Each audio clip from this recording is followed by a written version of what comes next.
අවසරයි. මේ උතුම් පොහෝ දිනේ නිවාලු සිත් දහමින් අස්වද්දන්නට අදත් අවසරයි අපේ නායක හිමියන්ට. නම කීමට අවසරයි ගාල්ලගල්වඩුගොඩ විස්කම්පාරේ ඉසිපතන බෝසේනාරාම විහාරාධිපති වහන්සේ අතිපූජ්‍ය ත්‍රිපිටකාචාර්ය සද්ධර්ම විශාරද විහෙරපිටියේ පත්මසීල හිමියන්. අවසරයි අපේ හාමුදුරුවෝ. සමන්ත චක්කවාලේසු අත්‍රා ගච්ඡන්තු දේවතා සද්දම්මං මුනි රාජස්ස සුනන්තු සග්ග මොක්ඛදං ධම්ම ශ්‍රවණ කාලෝ අයං බදන්තා ධම්ම ශ්‍රවණ කාලෝ අයං බදන්තා සද්ධම්ම ශ්‍රවණ කාලෝ අයං බදන්තා නමෝ තස් භගවතෝ අරහතෝ සම්මා සම්බුද්දස්ස නමෝ තස් භගවතෝ අරහතෝ සම්මා සම්බුද්දස්ස නමෝ තස් භගවතෝ අරහතෝ සම්මා සම්බුද්දස්ස ඒකායනෝ අයම්පි භික්ඛවේ මග්ගෝ සත්තානං විසුද්ධියා සෝක පරිද්වානං සමතික්කමාය දුක්ඛ දෝමනස්සානං අත්තංගමාය ඥානස්ස අධිගමාය නිපානස්ස සච්චේ කිරියාය යදිදං චත්තාරෝ සතිපට්ඨානෝති.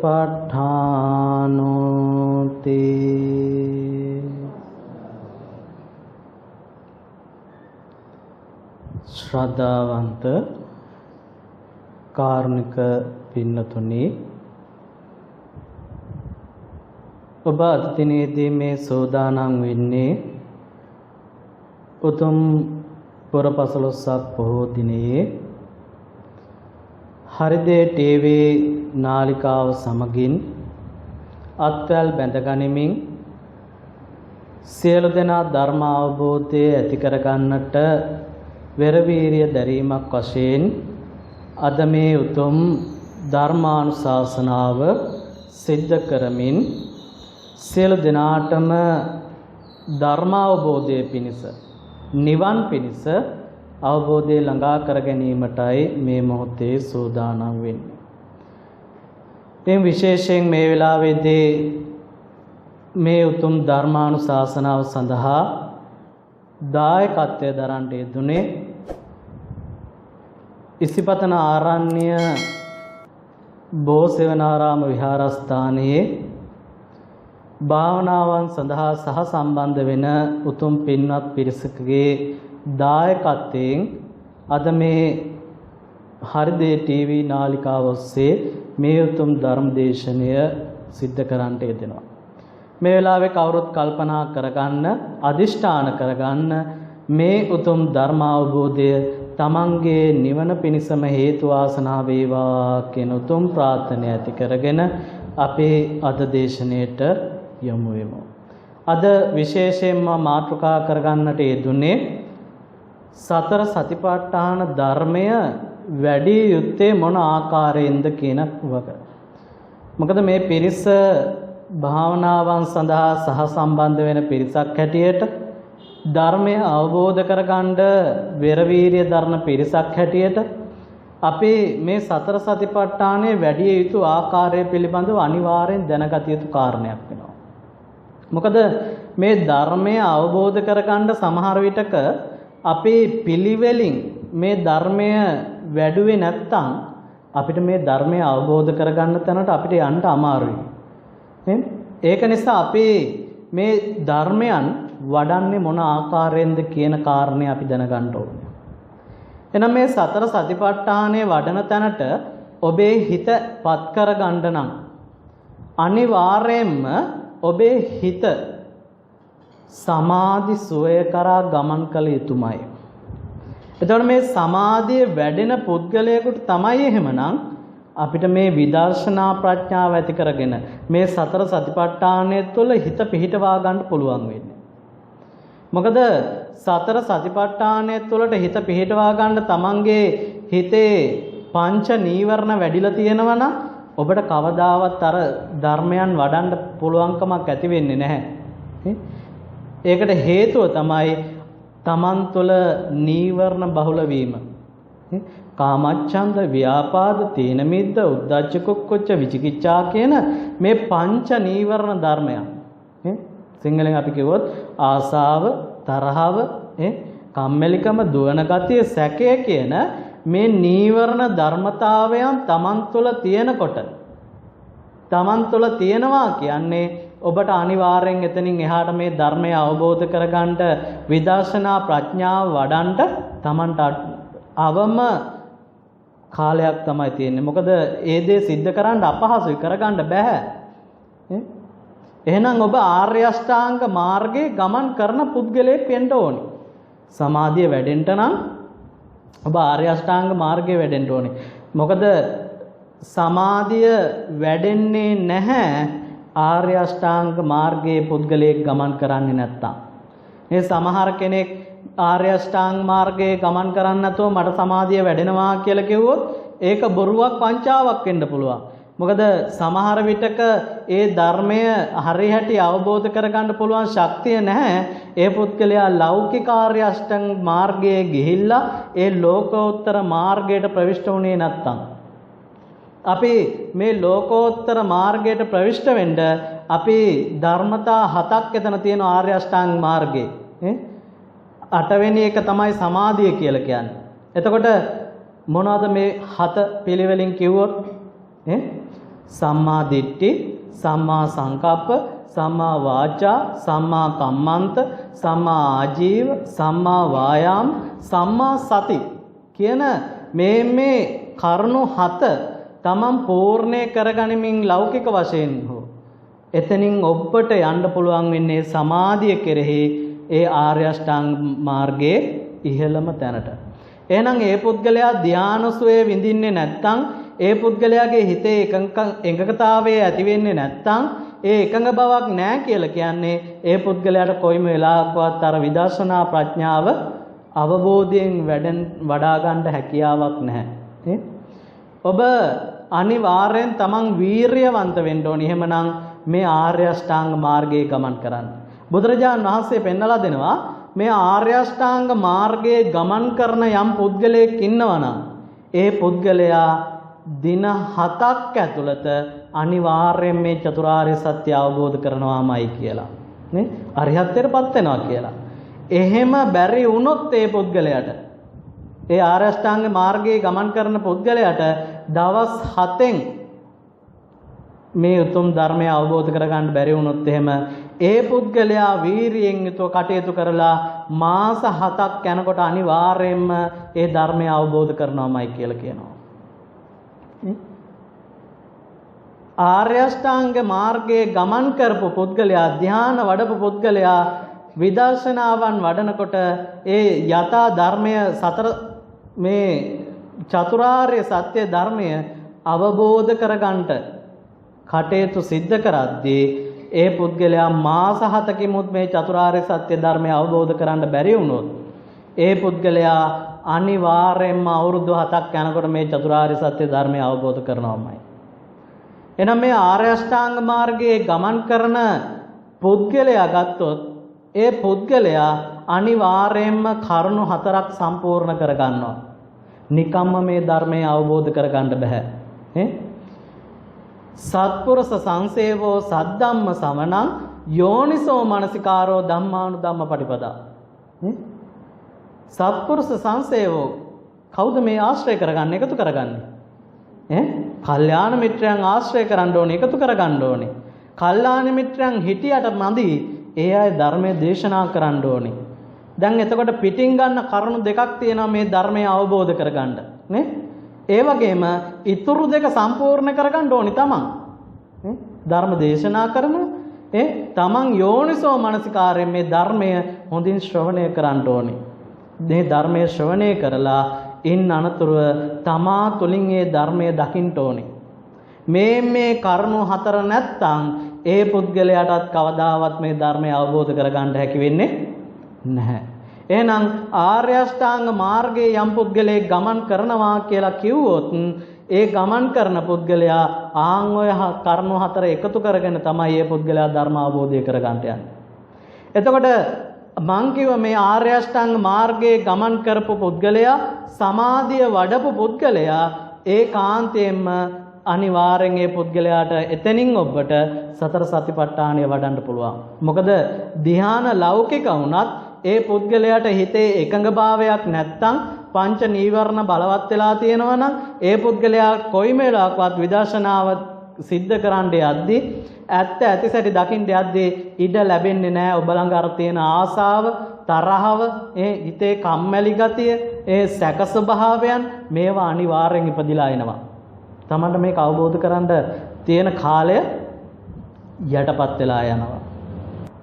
ඒ ධර්මයට යොමු වීමට තියෙන කාලය තමන්ට යටපත් වෙලා යනකොට තමන්ට විදර්ශනා ප්‍රඥාව ඇති කරගන්න පුළුවන් හැකියාව නැති වෙලා යනවා. එහෙනම් බුදුරජාණන් වහන්සේ මේ සතර සතිපට්ඨානය වඩන්න කියනකොටත් මේ සතර සතිපට්ඨාන සූත්‍ර දේශනාව ඔබ අරගෙන බැලුවොත් ඒ දේශනේ පිළිවෙලින් සිද්ධ කරන්න කියලා පිළිවෙලක් බුදුරජාණන් වහන්සේ දීලා තියෙනවා. යම් කෙනෙක් අරහෙන් වඩලා මෙහෙන් එක්කෙනෙක් චිත්තානුපස්සනාවෙන්, එක්කෙනෙක් ධම්මානුපස්සනාවෙන්, වේදනානුපස්සනාවෙන් මේ විදිහට නොඑක් තැන් වලින් ධර්මය මෙනෙහි කරමින් මේ අවබෝධය කරා ගමන් කරන්න පුළුවන් කියලා හිතලා ඒ දේ කරන්න පුළුවන්. හැබැයි ඉතින් බුදුරජාණන් වහන්සේ මේ අනුපිළිවෙලකට අනුකූලව මේ දේශනාවන් සිද්ධ කරන්න අවශ්‍ය නැහැ නේ එහෙමනම් නේ. එහෙනම් බුදුරජාණන් වහන්සේ මේ සතර සතිපට්ඨානය ගැන පෙන්නලා දෙද්දී පළවෙනි කාරණේ විදියට පෙන්නලා දෙනවා කායානුපස්සනාව කියන කාරණේ. ඊළඟට චිත්තානුපස්සනාව. ඊට පස්සේ වේදනානුපස්සනාව. ඊට පස්සේ ධම්මානුපස්සනාව. මේ පිළිවෙලට තමන් වඩන්න ඕනේ. නමුත් ඔබ හිතනවා නම් මේ කය ගැන බලන්නේ නැතුව කෙලින්ම සිත පිළිබඳව විතරක් බලනවා කියලා ඒ සිත පිළිබඳව බලන්නත් තමන්ට හැකියාවක් නැහැ. මොකද ඔබ අර බලන දේ දිහා ඇත්ත ඇතිසැටි අනිත්‍යතාවය දකින්නේ නැති නිසා. මොකද ඔබ සංසාරයේ අනන්ත අපරිමාණ දුක් විඳලා තියෙනවා.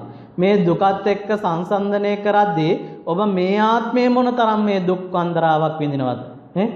මේ රෝග බියෙන් නොඑක් විදියට ලෙඩ රෝග නිසා, නොඑක් විදියට වයස්ගත වීම නිසා තමන් හිතන විදියට යම් කරුණු කාරණා වෙන්නේ නැති වෙනකොට මේ හැම තැනදීම තමන්ට දුක කියන දේ ඇති වෙනවා. එහෙනම් මේ බුදුරජාණන් වහන්සේ ඇත්ත ඇතිසැටි දකින්න නැති නිසා තමයි පෙන්නලා දෙන්නේ මේ දුක කියන දේ තමන්ට ඇති වෙන්නේ කියලා. මේ දුක ඇති වෙන්න ප්‍රධානම හේතුව එනම් අපි මේ ආර්ය අෂ්ටාංග මාර්ගයේ සම්මා සමාධිය දක්වා වර්ධනය කරගෙන සම්මා සමාධිය වැඩෙන පුද්ගලයාට පුළුවන් මේ විදර්ශනා ප්‍රඥාව ඇති කරගන්න මුලින්ම මේ තුලිනුත් අපි දකින්න ඕනි කායානුපස්සනාව කියන කාරණය. කායානුපස්සනාව කියලා කිව්වේ කයේ අනිත්‍ය භාවය දකින්න ඕන. අපිට මේ කයේ අනිත්‍යභාවය දකින්න පුළුවන් ආකාර 5 ආකාරයක් තියෙනවා. කය අනිත්‍යභාවය දකින්න පුළුවන් 5 ආකාරයක් තියෙනවා. පළවෙනි කාරණය තමයි මේ කෑලි 32කට අනුකූලව මේ කයේ අනිත්‍යභාවය අපිට දකින්න පුළුවන්. මේ කේසා ලෝමා නකා දන්තා තචෝ මාංසන් ආහාරෝ අට්ටි අට්ටි මිච්ඡා ආදි වශයෙන් මේ කෙස් ලොම් දත් නිය සම මස් නහර ඇට ඇට මිදුළු ආදී වශයෙන් මේ වගේ අනිත්‍යතාවය දකින්න පුළුවන් අපිට කෑලි 32 වශයෙන් අරගෙන. දෙවෙනි කාරණේ විදියට අපිට දකින්න පුළුවන් මේ ඇස කන නාසය දිව ශරීරයේ මොලේ කියන ආයතන 6 විදියට අරගෙන. චක්කු සෝත ගාන ජීව කාය මන කියන ආයතන 6 විදියට අරගෙන අපිට ඒකේ අනිත්‍යතාවය දකින්න පුළුවන්. කය අනිත්‍යභාවය දකින්න දෙවෙනි ක්‍රමය. තුන්වෙනි ක්‍රමය විදිහට අපිට දකින්න පුළුවන් මේ කය අනිත්‍යතාවය සතර මහා ධාතුන්ට අනුකූලව. සතර මහා ධාතුන්ට අනුකූලව මේකේ අනිත්‍යතාවය දකින්න පුළුවන්. ඊළඟ කාරණය තමයි හතරවෙනි කාර්යය වශයෙන් මේ ශරීරයේ ඉරියව් අනුව පවත්නා ඉරියව් අනුකූලව අපිට මේකේ අනිත්‍යතාවය දකින්න පුළුවන්. පස්වෙනි කාරණේ විදිහට මේ කයේ අනිත්‍යතාවයේ මරණය පිළිබඳව මරණානුස්සතිය වඩමින් අපිට මේ කයේ අනිත්‍යභාවය දකින්න පුළුවන්. මේ පස් ආකාරයක් පිළිබඳව පෙන්නලා දෙනවා කයේ අනිත්‍යභාවය දකින්න හැටි. නේ? අපි එහෙනම් මේ කයේ අනිත්‍යභාවය කොහොමද දකින්නේ? විශාල වශයෙන් අපිට මේ කොටස් 32ක් විදිහට අරගෙන තමන් මනෝමය කයක් තමන්ගේ ඉදිරියේ මවාගෙන ඒ මනෝමය කණයට අනුකූලව තමන් මේ ශරීරයේ තියෙන කෑලි ටික එකින් එක කෑලි 32ම ගලවලා බිමට දාලා ඒකේ අනිත්‍ය බව බලන්න. මේකේ ගණ්ඩ දෙයක් තියෙනවද? වටිනා ස්වરૂපයක් තියෙනවද? තමන්ගේ කියලා නිත්‍ය කරගන්නා ස්වභාවයෙන් තියාගන්න පුළුවන්ද කියන කාරණේ දිහා බලලා මේවා නැති වෙලා යනව නේද කියන ස්වභාවය තුලින් ඔබ අනිත්‍යතාවය දකින්න මේ ප්‍රධාන වශයෙන් කාරණයක් වෙන්නලා දුන්නේ. මොකද මේ කය ගැන කියනකොටත් රෝහිතස්ස කියන දෙවිවරයා පෙර ආත්මයේදී ඍෂිවරයෙක් වෙලා හිටියා. මේ ඒ ඍෂිවරයාට පුළුවන් එක අඩියක් අරගෙන අඩියක් තියන්න යොදුන් දෙකක්. දවසක් මේ ඍෂිවරයාට හිතෙනවා මම මේ ලෝකයේ ආරම්භය මේ ලෝකේ කෙලවරත් හොයා ගන්න ඕන කියලා. දැන් ආරම්භයේ කෙලවර හොයා ගන්න කියලා ගමන් කරනවා මේ පුද්ගලයා අවුරුදු 100ක් ජීවත් වෙනවා. හැබැයි මේ පුද්ගලයා යනවා කෙලවරක් හොයා ගන්න හම්බෙන්නේ නැහැ. එලා බුදුරජාණන් වහන්සේදී කියනවා බුදුරජාණන් වහන්සේ අහනවා මගදී හම්බ වෙලා දැන් ලෝකේ කෙලවර හොයාගත්තද කියලා. ඒ වෙලාවේ කියනවා ලෝකේ කෙලවර තියා ආරම්භයවත් මට තාම හොයාගන්න බැරි වුණා කියලා. ඒ වෙලාවේ බුදුරජාණන් වහන්සේ කියන කාරණයක් තමයි ලෝකය ඔබ තුල තියාගෙන ඔබ ලෝකයේ වටේ යනවා කියලා හෙව්වට ලෝකේ හම්බ වෙන්නේ නැහැ. තමන් ළඟයි මේ ලෝකේ තියෙන්නේ කියලා කියනවා. එහෙනම් තමන් ළඟ ලෝකේ තියෙන බව මම දැන් ඉස්සරහදී පෙන්වන්නම්. තමන් දැන් මේ ශරීර කූඩුව දිහා බලනවා කෑලි 32කට අනුකූලව. මේක පරීක්ෂා කරලා බලලා ඒකේ අනිත්‍යතාවය අපි දකිනවා. ඊළඟ කාරණේ දෙවෙනි කාරණේ වශයෙන් අපි ගත්තේ ඇස කන නාසය දිව ශරීරය මනස කියන ආයතන 6ට අනුකූලව මේකේ අනිත්‍යතාවය දකින්න පුළුවන් කියලා. එහෙනම් අර කයේ කොටස් 32 අපි බැලුවා වගේම අපිට පුළුවන් බලන්න මේ ඇස ගලවලා Tamanට බිමට දාලා බලන්න පුළුවන්. නේ? කන ගලවලා බිමට දාලා බලන්න පුළුවන් පරීක්ෂා කරලා. නාසය, දිව, ශරීරය, මනස කියන මේ ආයතන 6ම ගලවලා බිමට දාලා බලන්න පුළුවන්. දැන් ඉපදෙනකොට තිබ්බ ඇසද මේ තියෙන්නේ. මේක තව යනකොට කාලයක් යනකොට වයෝවසට යනවා. මේ දැන් මේ ඇස කියන එක තියාගෙන හිටියට මේක පවතින නිත්‍ය දෙයක්ද කියලා Tamanට අඳුර ගන්න පුළුවන්. එතෙන්දී අනිත්‍යභාවය දකිනවා. මේ කන පිළිබඳවත් ඒ විදිය.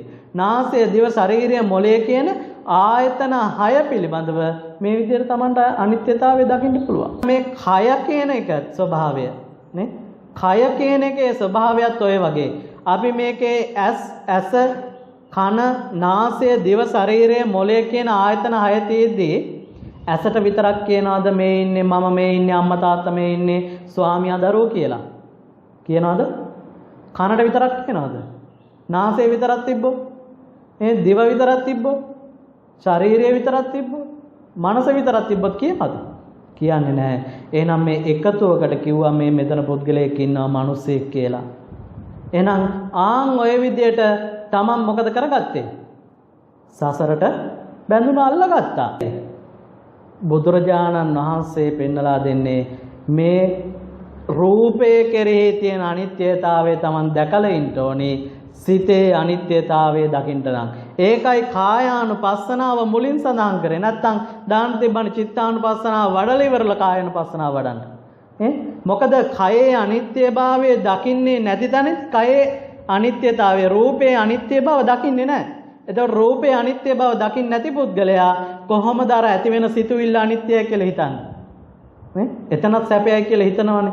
එතකොට බාහිර දේ අපි දැනගෙන ඉන්න ඕනේ මේකේ අනිත්‍ය වෙන ස්වභාවය හැටි.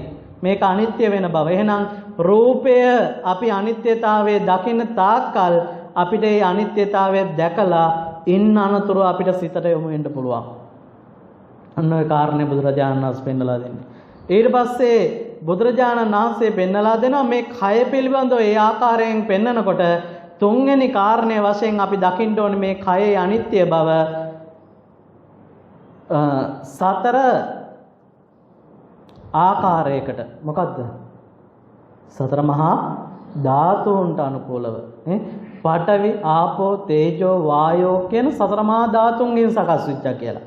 එහෙනම් මේ හැම තැනකදීම අපිට මේ කය පිළිබඳව පරීක්ෂා කරනකොට තමන් නිදහස් එක් තැනකට වෙලා වාඩි වෙලා තමන් මේ ඉරියව්වෙන් භාවනා කරන ඉරියව්වෙන් එරමිනියා කොටාගෙන හෝ වේවා නැත්නම් තමන්ට පහසු ඉරියව්වකින් කය ඍජුව තියාගෙන තමන් වාඩි වෙලා මේ කයේ අනිත්‍යභාවය දකින්න පුළුවන් නම් තමන් එතෙන්දී සම්පූර්ණයෙන්ම මේ කය පිළිබඳව අනිත්‍යතාවය සම්පූර්ණයෙන් දකිනවා.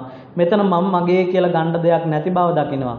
ඒ සතරමා ධාතුන්ගෙන් සකස් වෙන වස්තුවක් ගත්තොත් කියනවා මේ හතර එකතුව පඨවි කියලා ගත්තොත් මේ තද ගතියක ස්වභාවය. එහෙනම් මේ තද ගතියක් වෙන්න පුළුවන් මෘදු වශයෙන්, මොලොක් වශයෙන්, නැත්නම් රළු වශයෙන් මේ තද ගතිය දැනෙන්න පුළුවන්. මේක ස්පර්ශයෙන් අපි අඳුරගෙන ඒ අඳුනගත්ත දේ මොකද කරන්න වෙන්නේ? දැනගන්න ඕනි මේ ආයතනයන් තුලත් මේ ටික තියෙනවා. මේ ශරීර කෝඩුව ඇතුලේ මේ තියෙන්නේ මේ පඨවි ගතියනේ. ආපෝ ගතිය කිව්වොත් ඇලෙන වැగిරෙන ගතිය. නැත්තම් එක් වෙන වෙන් වෙන ගතිය, ආබන්ධනයේ විබන්ධන. මේ ගති ස්වභාවය තියෙන බව අපි අඳුරන්න ඕනේ.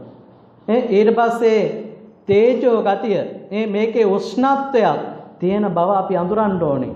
වායෝ කියන්නේ මේකේ හමායන ගතියක් තියෙන බව අපි අඳුරන්න ඕනේ. එහෙනම් මේ කෑලි 32ෙම නැත්තම් ඇස කන නාසය දිව ශරීරයේ මොළය කියන ආයතන 6 තුලම අපි දකින්න ඕනි මොකක්ද?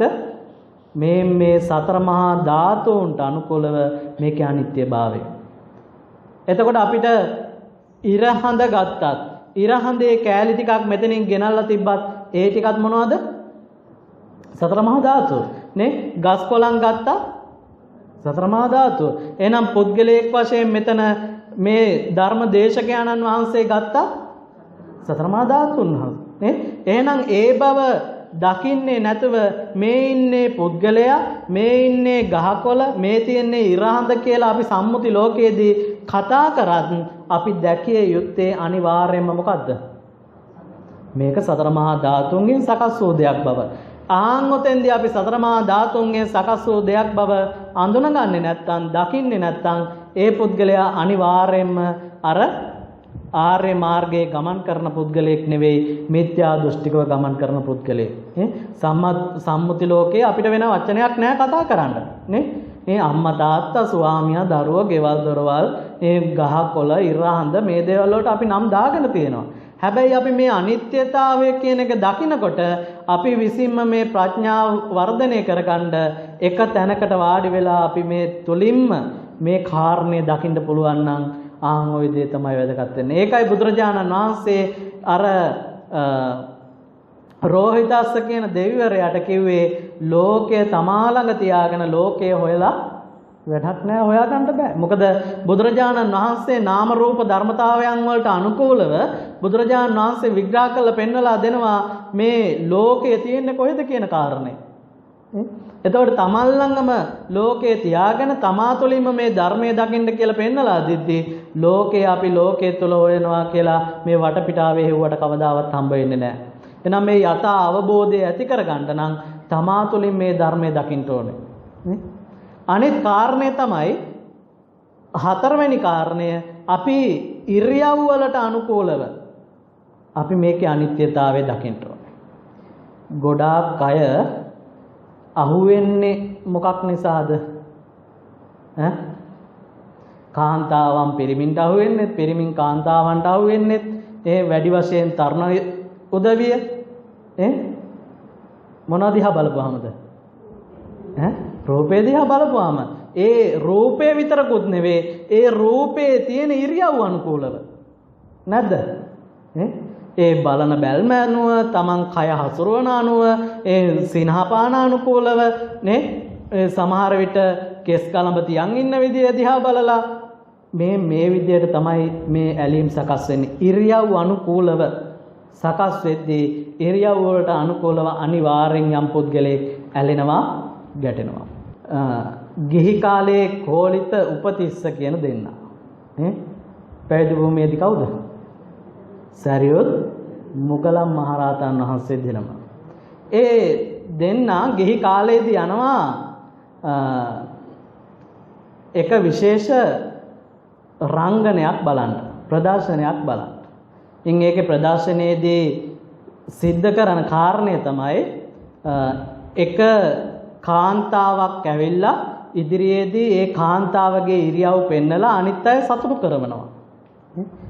ඒ විදිහට පිරිමියෙකුත් ඇවිල්ලා පිරිමියත් ඒ ප්‍රදර්ශනය කරලා ප්‍රදර්ශනය වෙලා සතුටු කරන ස්වභාවය. දැන් සාමාන්‍යයෙන් උදාහරණයක් විදියට ගත්තොත්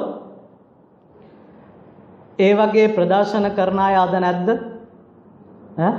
නොඑක් ඔය තියෙන්නේ නොඑක් දේවල් අද සමාජයේ එක රියැලිටි වැඩසටහන් ආදී නේ. එතකොට ඒවා තුළින් මොකද පෙන්වන්නේ? අර අංගපසක පෙන්නලා ඉරියව් පෙන්නලා අර මිනිස්සු ටික අනිත්‍යතාවයට පත් වෙලා යන දේ පෙන්නලා මොකද කරන්නේ? මිනිස්සු මුලා කරනවා. එතකොට අර අනිත්‍ය වෙලා යන ඉරියව් ටික පෙන්නලා තමනුත් අකුසල කරගන්නවා. අර අනිත්‍ය වෙන ඉරියව් ටික සැපයි හොඳයි වටිනවා කියලා බලලා ඒත් අකුසල කරගන්නවා. එතකොට බලන්න එහෙමනම් මේ අකුසල කරගන්න ආකාරය දෙපැත්තම තියෙනවා නේ.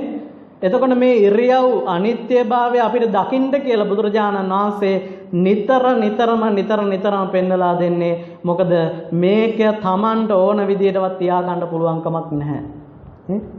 මම කියලා තියෙනවා නම් ඕක මට ඕන විදියට වයසට යන්න නැතුව තියාගන්න පුළුවන් ඉන්න බෑ නේ. ලෙඩ රෝග හැදෙන්නේ නැති වෙන්න ඕක තියාගන්න පුළුවන් ඉන්න බෑ. ණයෙක්ව අල්ලගත්තොත් වලිගෙන් මොකද වෙන්නේ? අනිත් අතට හැරිලා දෂ්ට කරනවා. හැබැයි ණයාගේ ඔළුවෙන් අල්ලගත්තොත් බෙල්ලෙන් අල්ලගත්තොත් උට පුළුවන් දෂ්ට කරන්න. එහෙනම් ධර්මයක් වැරදි විදියට අල්ලගන්න පුද්ගලයා ධර්මයේ විසින්ම විනාශ වෙනවා. ඒක වැරදියට අල්ලගත්තේ ඉඳ. හැබැයි ධර්මයක් ක්‍රමවත් විදියට අල්ලගෙන ඒ ක්‍රමවත් මාර්ගයේ වැඩුවොත් අන්න ඒ පුද්ගලයාට මේ යථාර්ථය අවබෝධ කරගන්න පුළුවන්, ප්‍රඥාව ඇති කරගන්න පුළුවන් අවස්ථා ඉඩකට වැඩි. මොකද මේ ඉරියව් වලට අනුකූලව තමයි යම් පුද්ගලයෙක් දිහා බලලා හිතලා ඒ වෙනුවෙන් කතා කරලා වචන හසුරවන ආකාරයට අනුව තමන් අල්ලගන්නේ නේ. මේ අල්ලා ගැනීම සංසාර ගමනටම මහා භයානකයි. මොකද ඒ තුලින් ඇති වෙලා තියෙන දුක් ගොඩ අනන්ත අපරිමාණයිනේ නේ. දැන් තාමත් දුක් විඳිනවද නැද්ද? විවාහ වෙච්ච අය අල්ලගත් අය, දරුවෝ හදාගත් අය නේ. දැන් සම්මුති ලෝකයේ දිහා බලන පුද්ගලයෙක් මේ ධර්මය ඇහුවොත් එහෙම කියයි හාමුදුරුවෝ කියන්නේ දරුවෝ හදන්න නැතුව ඉන්නද? අපි විවාහ වෙන්න නැතුව ඉන්නද? එතකොට මේ ලෝකේ පවතින්නේ කොහොමද? එහෙම කියන කට්ටිය කවුද? උම්මත්තකයෝ. බුදුහාමුදුරුවෝ කිව්වේ එහෙමයි උම්මත්තකය කියන්නේ. මොකටද උම්මත්තකය කියන්නේ? පිස්සොන්ට නේ. ඇයි මේ ලෝකේ පවතින්ට කියලා බුදුරජාණන් වහන්සේ ධර්මයේ දේශනා කරේ නැහැ. මේ ධර්මය අවබෝධ කරගන්න කියලා කිව්වේ මේ ලෝකයේ අනිත්‍යතාවය පෙන්නලා ඒ සංසාර දුකෙන් ගැලවෙන්න. එහෙනම් සංසාර දුකෙන් ගැලවෙන්න මේ අනිත්‍යතාවය දකින්න නැතුව ඒ පුද්ගලයා ලෝකේ ගමන් කරනවා නම් ඒ පුද්ගලයා අශෘතවත් පෘතජ්ජනෙක් විතරයි. ඒ ආර්ය මාර්ගයේ ගමන් කරන පුද්ගලයෙක් නෙවෙයි. ඒ පුද්ගලයා සම්මා දිට්ඨියට ප්‍රවිෂ්ඨ වෙලා නැහැ. ඒ පුද්ගලයා මිත්‍යා දෘෂ්ටියේ ඉන්න පුද්ගලයෙක්. ඒ පුද්ගලයා ආර්ය මාර්ගයේ ගමන් කරන පුද්ගලයෙක් නෙවෙයි. ඒ පුද්ගලයා වැරදි මිත්‍යා මාර්ගයේ ගමන් කරන පුද්ගලයෙක්. එහෙනම් මේ යථා අවබෝධය ඇති කරගන්න කියලා බුදුරජාණන් වහන්සේ පෙන්වලා දුන්න හතරවෙනි කාරණේ වශයෙන් ඉරියව් වලට අනුකූලව. පස්වෙනි ආකාරයෙන් කයේ අනිත්‍යභාවය දකින්න කිව්වා මරණානුස්සතියට අනුකූලව. නේ? දැන් මරණානුස්සතියට අනුකූලව මේ කය අනිත්‍යභාවය කොහොමද දකින්නේ? මේ කය මරණයටපත් වෙන්න පුළුවන් අපිට හෙට කියලා අපිට ගන්න පුළුවන් නේ? උදාහරණයක් විදිහට හිතන්නකෝ. අපිට මේ මොහොතේ තව ටිකකින් මරණයටපත් වෙන්න වේද කියලා කියන්න බෑනේ. නේද? එහෙනම් තමන් මරණය අතේ තියාගෙන ජීවත් වෙන මිනිස්සෙක්නේ. මේ මරණය අතේ තියාගෙන ඉන්නේ. එහෙමනම් මේ අතේ තියාගෙන ඉන්න මරණය තමන් තව ටිකකින් මැරුණොත් තමන් සිහිකරනද තමන් කරලා තියෙන වැඩිපුර අකුසල කර්ම නම් ගිහිල්ලා නිරේගාමී වෙලා වැටුණොත් තමන්ට නිරතුරුවම නිරේ මොනතරම් දුක් කම් කටළු ගොඩක් විඳින්න වේද කියලා තමන් මෙනෙහි කරන්න. තමන් ඇස් දෙක පියාගෙන පැත්තකට වෙලා මෙනෙහි කරන්න. මේ කාරණය මේ අනිත්‍ය බව දැකලා මේ සසරේ බියකරු බව චුට්ටක් හිතන්න මෙනෙහි කරන්න. ඒ මෙනෙහි කරලා ඉවර වෙලා මේ කයත් නැති වෙලා යනව නේද? මේ මම කියන චරිතය හෙට දිනේ මැරුණොත් එහෙම මම දහස් ගණන් බලාපොරොත්තු තියාගෙන හිටපු ඒවට මොකද වෙන්නේ? ඒ බලාපොරොත්තු ඇති කරගත් ඒව නිසා මට අනන්ත සංසාරයේ සමහර වෙලට තිරිසනෙක් වෙලා പ്രേත අසුර ලෝකවල වල වැටෙන්න පුළුවන් නේද කියන වගේ Taman දකින්න ඕනේ. මොකද දැන් ගිහි ගෙදර ඉන්නකොට බලාපොරොත්තු වලින් තොර ලෝකයක් නැහනේ. නේ? අහස උසට මාලිගා හදාගෙන ඉන්නේ. සමහරව හිතාගෙන ඉන්නවනේ මෙහෙම දෙයක්. හාමුදුරනේ මට දැන් මම තරුණයිනේ. මම තරුණ නිසා මම තව ටික කාලයකින් අවුරුද්දකින් විවාහයක් කරගෙන දරුවොත් හදාගෙන හොඳට ඒ දරුවන්ටත් උගන්වලා ඔක්කොම ඉවර කරලා මම 60 දී විතර මහාන වෙන්න එන්නම්කෝ කියලා කිව්වොත් කවුරුත් මොකද වෙන්නේ? 60 දී මහාන වෙන්න එන්නම් කියලා කියපු කෙනා තව සතියක් යනකොට මැරෙනවා. මොකද වෙන්නේ? මොකද වෙන්නේ මේ පුද්ගලයාට? අර බලාපොරොත්තු හිතේ පෙරදැඩි කරගෙන ඔය ටිකේ සිහියෙන්ම මැරුණොත් ආයෙත් තිරසනෙක් වෙලා හරි උපදිනවනේ. പ്രേත ආත්මයක හරි ආයේ පුද්ගලයා ඉපදිනවනේ. නේ? බලන්න එහෙනම් මේ බලාපොරොත්තු හදනවා කියන තැනදිම ඒ පුද්ගලයා සසර බන්ධනේ ඇති කරගෙන ඉවරයි. නේ? සසර බන්ධනේ ඇති කරගත්ත තැනදී ඒ පුද්ගලයා සංසාර දුකට වැටිලා ඉවරයි. එහෙනම් අපි උපේක්ෂාවෙන් දකින්න ඕනි. ඒකයි බුදුරජාණන් වහන්සේ අතීතයේ අතහරින්න අනාගතයේ අතහරින්න වර්තමාන මොහොතේ ජීවත් වෙන්න ඇත්ත ඇතිසැටි දකිමින් කියලා කිව්වේ. අපි ඔය කරන්නේ නැති කාරණා නේ. ඔය දේ දකින්න නැතුව වැරදි මන්මාවත් ඔස්සේ ගමන් කරනවා. ඒ වෙලාවේ සමහර විට ඔබ දකින්න පුළුවන් අනේ මේ සමහර කෙනෙක් අන්තවාදී විදියට දකින්න පුළුවන් මේ කාරණේ මරණානුස්සතිය කියන එක. බුදුරජාණන් වහන්සේ කොහෙදිවත් අන්තවාදී වෙන්න කියලා පෙන්නලා දුන්නේ නැහැ. බුදුරජාණන් වහන්සේ දකින්න කිව්වේ මධ්‍යම ප්‍රතිපදාවට අනුකූලව නේ. එහෙනම් මේ කයේ මරණයටපත් වෙනවා මේක නැති වෙනවා කියන බව දැනගන්නවා නම් හෙට මැරෙයි කියලා හෙට තියෙන වැඩේ එහෙනම් ඒ පුද්ගලයා අද කරනවා අනිවාර්යෙන්. මොකද ඒ පුද්ගලයා දන්නවා හෙට මැරුණොත් මට මේ වැඩේ කරගන්න වෙන්නේ නැහැ. ඒ නිසා මං හෙට කරන්න තියෙන දේ අද කරනවා කියලා ඒ පුද්ගලයා සිතක් ඇති කරගෙන ඒ ක්‍රියාව කරගන්නවා. ඒ පුද්ගලයා එතකොට එතනම ධර්මය අවබෝධ කරගන්න කටයුතු සිද්ධ කරගන්නවා ඒ තුලින්ම නේ. එහෙනම් බලන්න අන්තවාදී වුණොත් සමහර කෙනෙක් හිතන්න පුළුවන් අනේ ඉතින් මේ අපි කොච්චර හම්බ කරත් වැඩක් නෑමනේ. අපි කොච්චර මේ මොන දේවල් කරත් වැඩක් නෑ. මේවා කොච්චර පිරිසුදු කරලා ලස්සන කරන් හිටියත් වැඩක් නෑ. ඒ මැරිලා යනවා විනාශ වෙනවා නේ. අපි කොච්චර මොනතරම් මේවා ශරීර කෝඩෝ හොදලා නාවල පිරිසුදු කරන් හිටියත් වැඩක් නෑ. ආයෙ මම මේක හොදන්නේ නෑ මැරිලා යනවනේ කියලා එහෙම හිටියොත් එහෙම මොකද වෙන්නේ? අන්තවාදී වෙලා ඉවරයි. එහෙනම් මේ අන්තවාදී වෙන්න දහමක් බුදුරජාණන් වහන්සේ පෙන්නලා දුන්නේ නැහැ. තමන් හෙට මැරෙනවා නම් හෙට තියෙන දේ අද කරලා ඒක දැනගෙන එතනින් මිදෙන්න කටයුතු කරන්න කියනවා. සතර අපායට වැටෙන්න තියෙන ඉඩකඩ නැති කරගෙන ඔබ පුළුවන් තරම් කුසල් දහම් වඩමින් මේ මරණය කියන පිළිබඳව මෙනෙහි කරන්න කියනවා. නිතර මෙනෙහි කරමින් කියනවා උප්පත්ත්‍ය සහේ වේදම් මරණං ආගතං සදා. උපතක් සිද්ධ වුණා නම් මරණය කියන සිද්ධ වෙනවමයි. ඒක ලෞකික ලෝකයේදී ගන්නකොට සම්මුති ලෝකයේ කියනවා ආයුෂ ගෙවිලා ගිහිල්ලා මරණයටපත් වෙනවා කියලා. හැබැයි මේක ලෝකෝත්තර වශයෙන් දකින පුද්ගලයා දකිනවා මේ ශරීර කෝඩුව මොහොතක් භාසා මරණයටපත් වෙනවා කියලා. ආයේ පෙර තිබ්බ ශරීර කෝඩුව ආයේ නැවත ගන්න බෑ කියන ස්වභාවය දකිනවා. පෙර තිබ්බ ශරීර කූඩුව පුංචි කාලේ තිබ්බ ශරීර කූඩුව දැන් ආයෙ ගන්න බෑ කියන බක දන්නවා. තරුණ කාලේ තිබ්බ ශරීර කූඩුව වයසට යනකොට ගන්න බැරි බව දකිනවා. වයසට යනකොට තිබ්බ ශරීර කූඩුව හොඳටම නාකි වෙලා ලෙඩ ඇඳේ ඉන්නකොට ගන්න බෑ කියන බව දකිනවා. මේ අනිත්‍යතාවය දකින්න කියලා කිව්වේ මරණයට අනුකූලවත් එහෙනම් ඒ පුද්ගලයා අනිත්‍යභාවය දකිනවා. එහෙනම් මේ පස් ආකාරයකටම මරණය නැත්නම් අනිත්‍යභාවය දකින පුද්ගලයා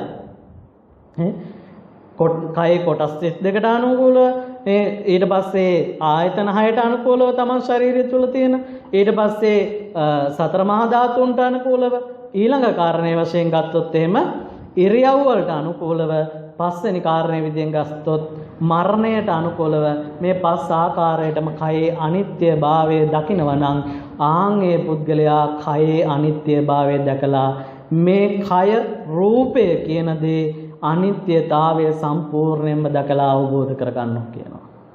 ආන්ගේ අවබෝධ කරගන්න පුද්ගලයා තුලින් ඊට පස්සේ දකින්න පුළුවන් මේ සිත කියන එක අනිත්‍යතාවය තියනවද නැද්ද කියලා. චිත්තානුපස්සනාවට අනුකූලව නේ. එතකොට මේ සිතේ අනිත්‍යභාවය අපිට දකින්න නම් අපි දකින්න ඕනි මේ බාහිර රූපය ඇසත් විඥානයත් එකතු වීම නිසා ස්පර්ශය වීම නිසා නැත්නම් පස්සය කියන දේ උපදිනවා. එහෙනම් මේ පස්සය කියන දේ උපදිනකොට එතෙන්දී අපි දැනීමක් සකස් කරගෙන ඉවරයි. ඒ දැනීම කියන දේ සකස් කරගන්නකොට ඒ දැනෙන දිහා බලලා අපි ඒ වෙනුවෙන් හිතන්න කතා කරන්න ක්‍රියා කරන්න යනවා නම් අහන් එතෙන්දී තමන් ඒ ටික උපාදානය කරගෙන ඉවරයි. එහෙනම් දාරුචීරියට ඒකයි බුදුරජාණන් වහන්සේ පෙන්වලා දුන්නේ දිත්තේ දිත්ත මත්තම් භවිස්සති. සුතේ සුතමත්තම් භවිස්සති. මුතේ මුතමත්තම් භවිස්සති. විඤ්ඤාන්තේ විඤ්ඤාන්ත මත්තම් භවිස්සති. දැනුණ දේ දැනුණා විතරයි. ඇහුණ දේ ඇහුණා විතරයි. පෙනුණ දේ පෙනුණා විතරයි කියන කාරණේ එතෙන්ට ගන්න කියලා. එහෙමනම් දැන් අපිට පෙනිච්ච දේ පෙනුණා විතරයි කියලා අපිට ගන්න පුළුවන් වේවිද? අර කය පිළිබඳව රූපය පිළිබඳව අනිත්‍යතාවය දැකලා නැත්තම්. පුළුවන් වේද? බෑ. මොකද රූපය තුල අනිත්‍යතාවය දැක්ක නැති පුද්ගලයා සිත අනිත්‍යයි කියලා දකින්න ප්‍රඥාවන්ත නැහැ. මොකද ඒ ප්‍රඥාවන්ත නැත්තේ වෙන මොකටවත් නෙවෙයි ඒ පුද්ගලයා අර කය පිළිබඳව දකින්න ඕනේ අවබෝධය දැකලා නැති නිසා. මේක සතර මහා ධාතුන්ගේ සකස් වෙච්ච දෙයක්. මේ ඉරියව් වලට අනුකූලව මේක නැති වෙනවා අනිත්‍යභාවයට පත් වෙනවා කියන ස්වභාවය ඒ පුද්ගලයා දැකලා නැති තැනදී ඒ පුද්ගලයා අවබෝධ කරගන්න උත්සාහ කරන්නේ මේ සිත අනිත්‍යයි කියන එක. එහෙනම් අපි කයේ අනිත්‍ය බව දැකලා මේ සිතේ සකස් වීම අනිත්‍ය භාවය දකිනවා නම් අපි එතෙන්දී ආය කර්ම හදන්න යන්නේ නැහැ. අපි එතෙන්දී ආය උපාදානයන් හදන්න යන්නේ නැහැ. ඒ පුද්ගලයා ධර්මය අවබෝධ කරගන්න උත්සාහ කරනවා අර වැරදි දෘෂ්ටියෙන් මිදලා මේ යථා ස්වභාවය දකිනවා නම්. එතකොට මේ සිත කියන එක සකස් වෙන ආකාරය දැනීම සකස් වුණා. මම පෙර සඳහන් කරේ ඇසත් රූපයත් විඥානයත් එකතු වීම නිසා පස්සේ නැත්තම් ස්පර්ශය කියන දේ සිද්ධ වීම තුල දැනීම කියන දේ සකස් වෙනවා. ඒ දැනීම අඳුරන්න යනවා. ඇහින් දැනෙන දේ අඳුරන්න යනවා නේ. කනෙන් දැනෙන දේ අඳුරන්න යනවා. නාසයෙන් දැනෙන දේ අඳුරන්න යනවා. මේ අඳුරන්න යනකොට මොකද වෙන්නේ? අපි ඒව උපාදානය කරගන්නවා, අල්ලා ගන්නවා. ඒ අල්ලා ගැනීම නිසා අපි ඒ තුලට බැඳෙනවා. සංසාරගත රෝගය Taman දික් කරගන්න ඒවා හේතු කාරණා වෙනවා. එහෙනම් ආන් ඔය හේතු කාරණා වෙන දේ අපි නැති කරගන්න සිතට අනුකූලව එහෙමනම් දකින්න පුළුවන් කයේ අනිත්‍යභාවය දැකපු පුද්ගලයාට. දැන් කයේ අනිත්‍යභාවය දකින්න නැති පුද්ගලයාට Tamanට ඇති වෙන සිතුවිල්ල කොච්චර අනිත්‍යයි කියලා Tamanට දැනෙන්න පෙන්නලා දුන්නත් සමහර විට ඒක අවබෝධ කරගන්න ශක්තියක් නැහැ. මොකද අපි අර දැකිය යුත්තේ දකින්නේ නැති නිසා. එමනම් අපි මේ සිතේ අනිත්‍යභාවය දකින්න පුළුවන් යනකොට එනකොට කනකොට බොනකොට නානකොට වැසිකිළියට යනකොට පවා මේ සිතේ අනිත්‍යභාවය දකින්න පුළුවන්. හැබැයි අපි කයේ අනිත්‍යභාවය දකින්නකොට අපි පැත්තකට වෙලා නිදහස්ව වාඩි වෙලා තමන්ගේ මනෝකායක් ඉස්සරහා මවාගෙන තමන්ගේ ශරීරයේ කොටස් ටික ගලවලා බිමට දාලා තමන් මේකේ අනිත්‍ය බව දකින්න ඕනේ. මේ අනිත්‍ය බව දකිනකොට මේකේ අසුභ අසාර බව දකින්න ඕනේ. මේක පස් වෙලා පොළොවට පස් වෙලා යන බව තමන් දකින්න ඕනේ. මේක සතර මහා ධාතුන්ට අනුකූලව දකින්න ඕනේ. මේක ඉරියව් වලට අනුකූලව කයේ වෙනස් වීම දැකලා මේක නැති වෙලා යන බව දකින්න ඕනේ. මේක මට ඕන විදියට තියාගන්න පුළුවන්කම නෑ කියන වග තමන් දකින්න ඕනේ. මේක නොපෙනී නොතේරී විනාශ වෙලා යන දෙයක් බව දැනගන්න ඕනේ. ඒකයි කිව්වේ ධාතු මත්තකෝ නිස්සත්තෝ නිජීවෝ ශුඤ්ඤෝ. ආන් ඔය රූපේ ශූන්‍යතාවය අපි එතෙන්දි දකිනවා නම් සිතේ අනිත්‍යතාවය එතනින් ඔබට අපිට දකින්න පුළුවන්. නේ? එහෙමනම් යම් පුද්ගලයෙක් සිතේ ඇතිවෙන සිතුවිල්ල දැනීම කියන ස්වභාවය දැනිනවා විතරයි කියන තැනින් නවත්තන්ට ඒ පුද්ගලයා වීරය නොකරන්නේ නම් ඒ පුද්ගලයා ඒකාන්තයෙන්ම මේ දැනෙන සිතුවිල්ලත් එක්ක ඇලෙනවා ගැටෙනවා උපේක්ෂාවක් නැති කරගන්නවා. ඇලීම ගැටීම ඒ උපේක්ෂාවක් ඇති කරගන්න. එතෙන්දී ඕන් ඔය කාරණේ තමයි අපි දකින්න ඕනේ. එහෙමනම් වේදනානුපස්සනාවට අනුකූලව. වේදනානුපස්සනාවට අනුකූලව දකින්නේ මොකද්ද? සුඛ වේදනා, දුක් වේදනා, දුක් සැප රහිත වේදනා. මේ ඇලීම, ගැටීම, උපේක්ෂාව කියන මේ තුන් ආකාරයකට අනුකූලව එහෙනම් අපිට දකින්න ඕනේ මේක. අනිත්‍යතාවයේත් දකින්නේ. තමන්ට ඇසත්, රූපයත්, විඥානයත් එකතු වෙලා ස්පර්ශය හට ගැනීමෙන් ඇතිවෙන දැනීම නිසා ඒ දැනීමක් කියලා තමන්ට එතනින් නතර වෙන්න බැරි වුණොත් ඔබ ඊළඟට යන ඔප්ෂන් එක තමයි ඊළඟට යන තැන තමයි ඊළඟට ඒ දැකපු දේ අල්ලා ගන්නවා. ඒ අල්ලාගත්ත තැනදී මොකද කරන්නේ? ඒකත් එක්ක ගැටෙනවා. නැත්නම් ඒකට ආසාවෙන් බැඳෙනවා. නැත්නම් ඒකට උපේක්ෂාවක් ඇති කරගන්නවා. එහෙනම් ආන් ඔය වේදනානුපස්සනාවෙන් කරන්නේ ඔය කාරණා තුන පිළිබඳවත් අනිත්‍යතාවය මෙනෙහි කරන්න ඕනේ. නේ? අල්ලාගත්ත දේ නැති වෙලා යන. ඒ අම්මා කියලා ගත්තත් මේක නැති වෙලා යන බව දකින්න ඕනේ. ස්වාමියා භාර්යාව දරුවෝ කියලා ගත්තත් මේ දේ නැති වෙලා යනවා කියන බව දකින්න ඕනේ. නේ? නමුත් බුදුරජාණන් වහන්සේ කියන කාරණය අපි දකිනවා මොකද්ද? නැති වෙලා ගිය බව. නේ? බුදුරජාණන් වහන්සේ පිරුණම් පාන බව දන්නවා. පිරුණම් පෑව බව දන්නවා. එතකොට මේ අනිත්‍ය වූ කියන ස්වභාවය මේ ලෝකයේටම පොදු ධර්මතාවයක් විදිහට අපි ආන් අතනින් අර ඇලිච්ච තැන, ගැටිච්ච තැන, උපේක්ෂාවෙන් බලපු තැනත් අපි එහෙනම් දක්ෂ වෙන්න ඕනේ අනිත්‍ය භාවය කියන එක දකින්න. ඊළඟ කාරණේ තමයි ධම්මානුපස්සනාව කියන කාරණය. නේ? දැන් අපිට කය පිළිබඳව දැකලා අවබෝධ කරගන්නත් බැරි වුණා නම් සිත පිළිබඳව දැකලා දැනීමක් වශයෙන් ඒක අවබෝධ කරගන්නත් අනිත්‍යතාවය බලන්න බැරි වුණා නම් අර ඇලිලා ගැටිලා උපේක්ෂාවෙන් හිටපු තැනත් එතනත් Tamanට අනිත්‍යතාවය බලන්න බැරි වුණා කියන්නේ ඒක අනිවාර්යයෙන්ම මොකද වෙන්නේ? උපාදානය කරගෙන ඉවරයි. එහෙනම් උපාදානයේ පංච උපාදානස්කන්ධ දුක්ඛ. එහෙනම් මේ පංච උපාදානස්කන්ධයට අනුකූලව මේ දුක අඳුන ගන්න ඕනේ. මේ උපාදානයක් මට සිද්ධ වුණා කියන කාරණය තමයි දැනගන්න ඕනේ. ඒ දැනගෙන ඉවරලා ඒ උපාදානය විච්ච එක මොකද කරන්න ඕනේ? ඒකේ අනිත්‍යභාවය දෙහනම් අපි එතෙන්දී දකින්න ඕනේ. නැවත ඒ කාරණය සිද්ධ වෙන්නේ නැති වෙන්න. නේ? එහෙනම් මෙතෙන්දී මේ රූපය ගත්තොත් එහෙම මේ රූපය අනිත්‍යභාවය Taman දකින තාක්කල් Tamanට අර අවබෝධය කරා මේ සතර සතිපට්ඨානය අවබෝධය කරා ගමන් කරන්න පුළුවන් හැකියාව තියෙනවා. මේ සතර සතිපට්ඨානය තුළ ඒ හැකියාව Tamanට ගිලිහිලා යනවා. Taman මේ කරුණු කාරණා පිළිවෙලින් වඩන්නේ නැත්තම් යමෙක් කියන්න පුළුවන් කය අනුපස්සනාව කරන්න ඕන නෑ අපිට පුළුවන් චිත්තානුපස්සනාවෙන්ම ගොඩ යන්න කියලා. හැබැයි පුළුවන්. නමුත් බුදුරජාණන් වහන්සේ පෙන්නලා දීපු කාරණේ තමයි මේ පිළිවෙලට සතර සතිපට්ඨානය වැඩුවොත් තමයි Tamanට ඒ අනිත්‍ය භාවය කියන දේ Tamanට අවබෝධ කරගන්න පුළුවන් වෙන්නේ. ඒ උද්‍යාවයේ ඥානය කියන දේ ඇති කරගන්න පුළුවන් වෙන්නේ Taman ඒ පිළිවෙලට වර්ධනය කරගත්තොත්. තව කෙනෙක් කියන්න පුළුවන් අපිට සතර සතිපට්ඨානය වඩන්න පුළුවන්. කිසි ප්‍රශ්නයක් නැහැ. ඒ වඩන්න පුළුවන් අපිට ඕන නෑ සම්මා සමාධිය කියන එක කියලා.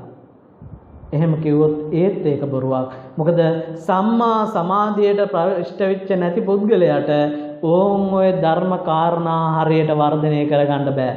ඒකට හේතුව තමයි මේ පංච නීවරණ කියන දේවල් තමන් ළඟ තියෙනවා. සප්ත බොජ්ජංග ධර්මයන් තමන් ළඟ වර්ධනය වෙලා තියෙනවා. එතකොට මේ තියෙන නිසා තමන් මේ ධර්මය අවබෝධ වෙන එක යටපත් වෙලා තියෙන්නේ. උදාහරණයක් විදිහට ඔබ හිතන්නකො මෙහෙම දෙයක්. ඔබ ආසාවෙන් අල්ල ගන්නවා යම් වස්තුවක්. සමහර විට ගෙවල් දොරවල් වෙන්න පුළුවන්. සමහර විට යාන වාහන වෙන්න පුළුවන්. මේ අල්ලගත්ත දේවල් ටික ඔබට අතහරින්න කියලා කිව්වොත් අතහරින්න ලෑස්තිද? මොකද අතහරින්න බෑ. ඇයි? ඕන් ඔය අල්ලා ගැනීම ඔබ කොච්චර බණ ඇහුවත් ඔබ පුරුදු කරලා නෑ මේකේ අනිත්‍යතාවය තාම. ඔබ හැමදාම බණ අහන පුද්ගලයෙක් වෙන්න පුළුවන්. මොනතරම් ඔබ ධර්මයේ ශ්‍රවණය කරත් ඔබ දැන් ප්‍රායෝගික නෑ. ඔබ අනිත්‍යතාවය දැකලා නෑ. එහෙනම් මේ තුල යම් පුද්ගලයෙක් අනිත්‍යතාවය දකිනවා නම් මේ රූපය ගැනත් මේ ලෝකයේ පිළිබඳව රූපය පිළිබඳව අනිත්‍යතාවය දකිනවා නම් සිත පිළිබඳව අනිත්‍යතාවය දකිනවා නම් තමන් තුළ හටගත්ත වේදනාව පිළිබඳව සැප වේදනා දුක් වේදනා දුක් සැප රහිත වේදනාව පිළිබඳව අනිත්‍යතාවය දැක්කනම් ඒ පුද්ගලයා උපාදාන විච්ඡ තැන ඒ උපාදාන වුණ දේ පිළිබඳව අනිත්‍යතාවය දැක්කනම් ඒ පුද්ගලයාට බැරිකමක් නැහැ අතහැරීම කියන දේ සිද්ධ කරන්න. ඒකයි බුදුරජාණන් වහන්සේ පෙන්වලා දුන්නේ ආන් ඔය අනුපිළිවෙලට යම් පුද්ගලයෙක් සතර සතිපට්ඨානය වඩනවා නම් ඒ පුද්ගලයා අවම වශයෙන් අවුරුදු 7ක් යනකොට ඒ පුද්ගලයා අරිහත්ත්වයටපත් වෙනවා කියන කාරණය බුදුරජාණන් වහන්සේ පෙන්වලා දෙනවා. එහෙනම් ඇයි එතෙන්ට තාම අපිට යන්න බැරි වෙලා තියෙන්නේ? ඇයි ඔය අරිහත්ත්වයට අවුරුදු 7ක් ඇතුළතවත් අඩුම තරමේ කරගන්න පුළුවන් දේ තාම අපිට කරගන්න බැරි වෙලා තියෙන්නේ? ඔබ තාම ආර්ය අෂ්ටාංග මාර්ගයේ ගමන් කරන පුද්ගලයෙක් නොයි.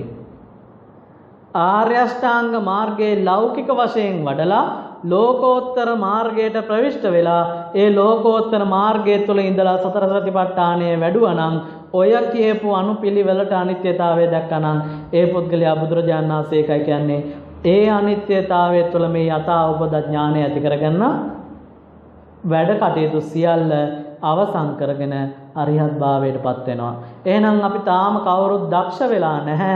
තමන් වීරිය වඩලා නැහැ. අඩුම තරමේ අවුරුදු 7ක් යනකල්වත් මේ ආර්ය අෂ්ටාංග මාර්ගයේ ගමන් කරන පුද්ගලයෙක් බවට පත් වෙන්න. එහෙනම් දැන් තමන් තේරෙනව නේද කොච්චර බණ ඇහුවත් කොච්චර භාවනා කරත් ඔබ තාම මේ සම්දිස්ථානෙට ඇවිල්ලා නැහනේ නේ?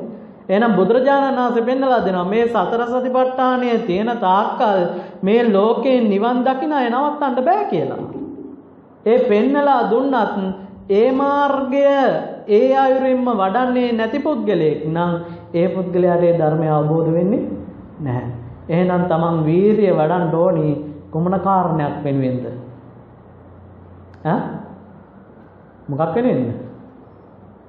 මේ සතිපට්ඨානය තුල ප්‍රවිෂ්ඨ වෙන්න කලින්ම තමන් ඔය ආර්ය අෂ්ටාංග මාර්ගයේ ගමන් කරන පුද්ගලයෙක් බවට පත් වෙන්න. ඒ ආර්ය මාර්ගයේ ගමන් කරන පුද්ගලයාට විතරයි ඒ පංචශීලය ආරක්ෂා කරගෙන ඒ ආර්ය අෂ්ටාංග මාර්ගයේ ගමන් කරන පුද්ගලයාට විතරයි එහෙමනම් අනිවාර්යයෙන්ම අර සම්මා සමාධිය කියන එක ඇති වෙන්නේ. එතනින් ඔබට සම්මා සමාධිය ඇති වෙන්නේ නැහැ. මොකද ඔය සම්මා සමාධිය වැඩෙන්නේ නැති අය අනේක විද නොයෙක් දේවල් කියනවා, කතා කරනවා, නොයෙක් දේවල් කියවනවා. මොකද ඔය සමාධිය කියන එක අපිට වැඩෙන්නේ නැහැ. ඔය සමාධිය කියන එක දැන් කාලේ වැඩෙන්නේ නැහැ කියලා නොයෙක් කෙනෙක් කියන්න පුළුවන් නේ. සමාධිය අපිට අවශ්‍ය ඇත්තෙම නැහැ. අපිට විදර්ශනා වඩන්න කියලා කියන්න පුළුවන්.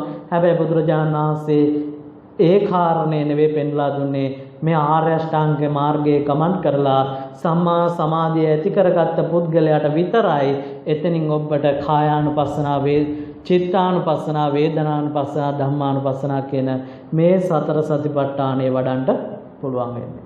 එහෙනම් ඔබ අනිවාර්යෙන් දකිය යුතු කාරණයක් තමයි මේ අවබෝධය ඇති කරගන්න තමන් ආසාවෙන් ගැටි ලෞකික ලෝකයේ තුල ජීවත් වුණොත් ඔබට පුළුවන් වේද මේ අවබෝධය ඇති කරගන්න? පුළුවන්ද? බෑ. ඒකයි බුදුරජාණන් වහන්සේ පහසු ගමනක් පෙන්නලා දුන්නේ. අද බොහෝම අතලොස්සක් තමයි මේ මාර්ගවල ගමන් කරන්නේ. බෞද්ධයා කියලා හිතාගෙන හිටියට පෙන්නලා දුන්නට ඒ ධර්මය අවබෝධ කරගන්න ගමන් කරන ප්‍රමාණය පිරිස ඉතාම අඩුයි. හැබැයි ලෝකයේ පුරාම රටවල් වල ඉන්න සමහර පිරිසක් අද මේ ධර්මය හොයමින් ගමන් කරනවා. ඒ හොයන මාර්ගය අවබෝධ කරගන්න ඒ අය උත්සාහ දරද්දී මේ ධර්මයෙන් බැහැර වෙලා පාපකාරී අකුසල කර්මයන් වර්ධනය කරගෙන අකුසල චේතනාවන් මුදුන්පත් කරගෙන යම් පුද්ගලයෙක් කටයුතු කරනවා නම් සෝභා දහම විසින්ම හෝ මේ ලෝකයේම සිටින්නා වූ සියලු අකුසල ධාරයෙන් මරණ දාලා විනාශ කරන්න පුළුවන්.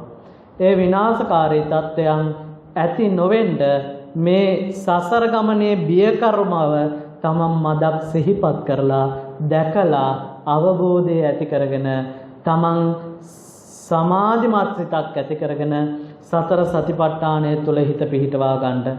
ඒ සතිපට්ඨානය තුළ හිත පිහිටවා ගැනීමේදී තමන් යම් ආකාරයකින් ගුරුවරයෙක්ගෙන් උපදෙස් අරගෙන ඒ ධර්ම ප්‍රතිපදාවේ තුළ ගමන් කරන්න.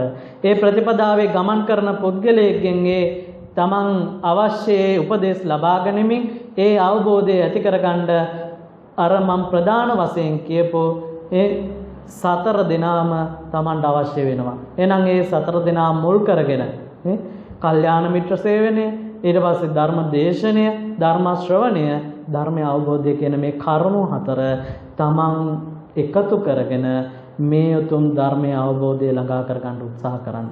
ඔබට බැරි නැහැ. මේ සසර දුක බව තමන් මොහොතක් මෙනෙහි කරලා පැත්තකට වෙලා ඉඳලා මේ සතර අපායට වැටුණොත් මොනතරම් දුක් විඳින්න වේද කියන බව තමන් දැකලා කටයුතු කරොත් තමන්ගේ ජීවිතේ ඇත්ත ඇතිසැටි අවබෝධ කරගන්න පුළුවන්. ඒක නිසා ඔබ දක්ෂ වෙන පුද්ගලයෙක් බවටපත් වෙන්න, වීරිය වඩන පුද්ගලයෙක් බවටපත් වෙන්න, තවත් කාම ලෝකයේ හැසිරී කාම ලෝකයේ තුල කම්සප හොය කය පිළිබඳව සැපයන් විඳින්නට, සිත පිනවන්නට, සැපය කෙරෙහි අවබෝධයක් නැතිව ගමන් කරනවා නම් ඔතෙන්දී ඔබ මිත්‍යා දෘෂ්ටික වෙලා ඉවරයි. එතෙන්දී ඔබ අද වීරිය වඩලා මේ භයානක සසර ගමනෙන් අත මිදෙන්නට මේ ධර්මානුශාසනාවත් හේතු වාසනාම වේවා කියන ප්‍රාර්ථනාව ඇති කරගන්න.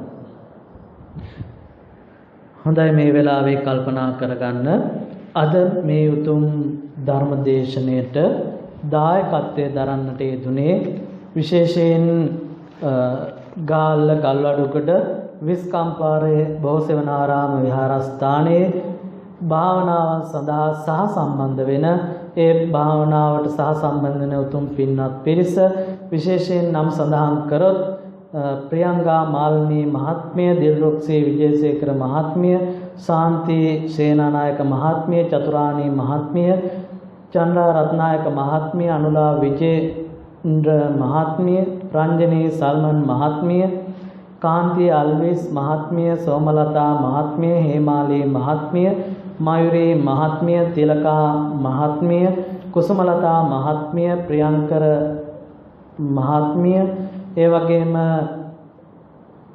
අතිග මහත්මයා, ඒ වගේම ගුණවර්ධන මහත්මිය, ඈපා මහත්මිය, කරුණා දහනායක මහත්මිය, මහින්දපාල මහත්මයා, රුක්වඩුගේ මහත්මිය, ඒ වගේම වික්‍රමසිංහ මහත්මිය, විමලා වික්‍රමසිංහ මහත්මිය, විමලා මුණසිංහ මහත්මිය කියන මේ පින්වත් පිරිස ඒකරාශී වීමෙන් තමයි අද මේ උතුම් ධර්ම දානය දායකත්වයේ දරන්නට යෙදෙන්නේ. ඒ වගේම විශේෂයෙන් මතක් කරන්න ඕනි මේ ධර්ම දානයට දායකත්වයේ දරන්නට යෙදුණු හේමාලේ මහත්මියගේ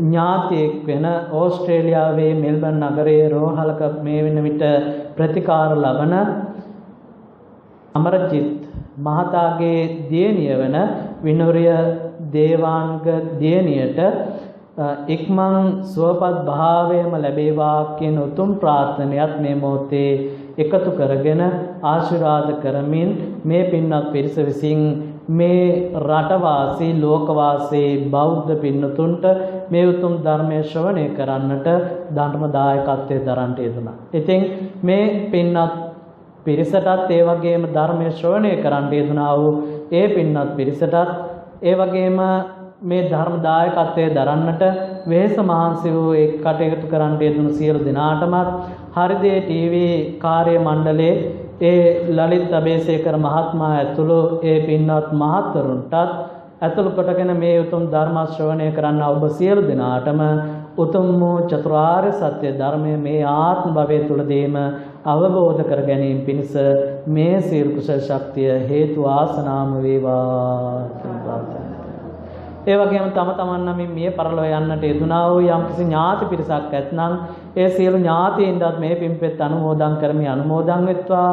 ඒ අය දුක් ඇති ස්ථානවල ඇතනම් සපත් භාවයටපත් වෙලා උතුම් වූ නිවනින් සැනසෙත්වා කියන ප්‍රාර්ථනාව කරා. ඒ වගේම පින් බලාපොරොත්තු සිටිනා වූ අල්පේ ශාක්‍ය මහේ ශාක්‍ය ආදී සියලු දෙවි දේවතාවන්ටත් මේ පින්පෙත් අනුමෝදන් කරමි අනුමෝදන් වෙත්වා. අපත් මේ බුද්ධ ශාසනය චිරාත් කාලයක් ආරක්ෂා කරමින් ඔහොම පතන්නා වූ බෝධියකින් කියලා උතුම් නිවනින් සැනසෙත්වා කියන ප්‍රාර්ථනාව. ආකාසට්ටා ච බුම්මට්ටා දේවා නාග මහිද්దికා පුඤ්ඤන්තං අනුමෝදිත්වා චිරං රක්ඛන්තු ශාසනං. ආකාසට්ටා ච බුම්මට්ටා දේවා නාග මහිද්దికා පුඤ්ඤන්තං අනුමෝදිත්වා චිරං රක්ඛන්තු දේශනං. ආකාසට්ටා ච බුම්මට්ටා දේවා නාග මහිද්దికා පුඤ්ඤන්තං අනුමෝදිත්වා චිරං රක්ඛන්තු තං සදාති.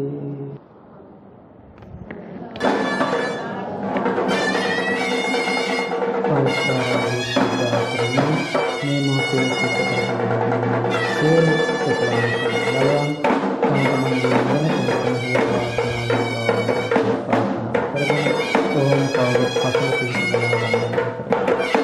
අභිවාදන සීලයෙන් සම්ප්‍රාප්තයි චත්තාරෝ ධම්මා වන්දන්ති සුඛං බලං ආයුරෝග්‍ය සම්පත්ති සම්පත්තියේ අතෝ නිබ්බාන සම්පත්ති සම්පත්ති